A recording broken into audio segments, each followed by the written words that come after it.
hadda ka hor xilligii anigu aan madaxweynaha ahaa yaa waxaa ay yimid senator cabdi qaybdiid iyo raggiisa bacdamaa uu ahaa isaga guddoomiyaha labada aqal ee dib u eegista dastuurka.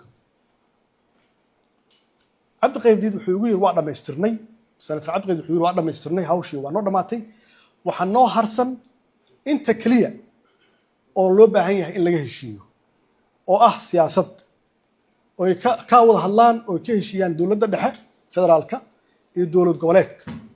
annaga waa naga soo dhammaatay, waxaa loo baahan yahay markaan in arrintii siyaasadda waxa la wada leeyahay, waxa la kala leeyahay, waxa gaar loo leeyahay in lagu cayimo, lagu caddeeyo dastuurka oo iyadoo heshiis lagu yahay inta dowlad goboleed aan nahay iyo dowladda federaalka la ansixiyo.